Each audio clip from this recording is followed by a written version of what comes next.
জেবু কি রান্না করবি? রামেন। আচ্ছা, অনেক দিন ধরে ভাবছিল যে এই নুডলসটা রান্না করবে ঝাল ঝাল করে।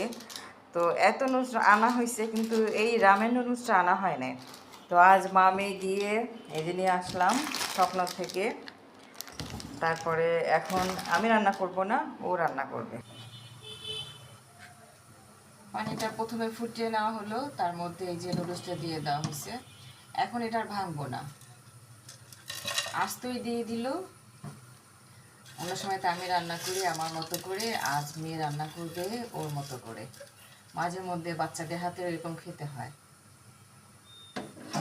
তারপর কি করবেন আপনি?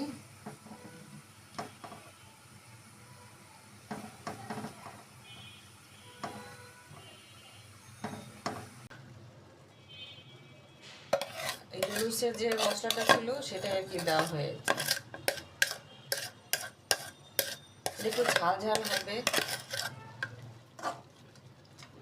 কতটা ঝাল হবে জানি না, কারণ এর আগে আমি এই নুডলসটা খাই নাই। আজ মেয়ে রান্না করতেছে, দেখি কেমন হয়। অন করো। এটা হচ্ছে একটা সস, এটাই মনে হয় ঝাল হবে বেশি। এটা একটা অয়েল।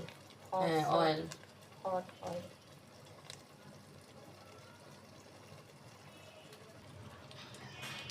এখানে 3 প্যাকেট না হয়েছে, তো এই জন্য 3 প্যাকেট মশলা 3 প্যাকেট সস দেওয়া হয়েছে।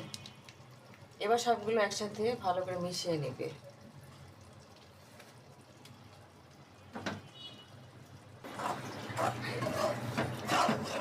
এই যে এবার ভালো করে এভাবে মিশিয়ে নেওয়া হচ্ছে। তো হয়ে গেল রামেন নুডলস রান্না। তো দেখি মেয়ে রান্না করছে কেমন হয়েছে।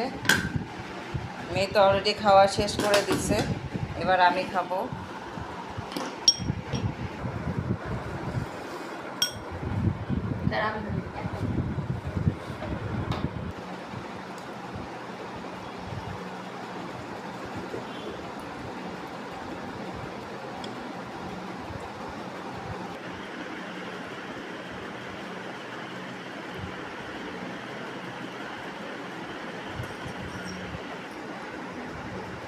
ভালোই হয়েছে, বেশ ঝাল ঝাল, মজা, মানে আমাদের দেশি নুডলসের চেয়ে ভালো। মানে যারা ঝাল খেতে পছন্দ করেন নুডলসের, তাদের জন্য তো বেশ ভালো। আমারও ঝাল পছন্দ, ভালোই লাগছে, খারাপ না।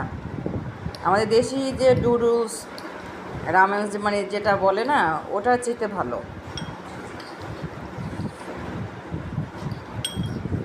তো যারা ঝাল পছন্দ করেন একবার ট্রাই করতে পারেন, ট্রাই করে বলবেন কেমন হয়েছে। তো ভালো থাকবেন সবাই, আজ এই পর্যন্ত, আল্লাহ হাফেজ।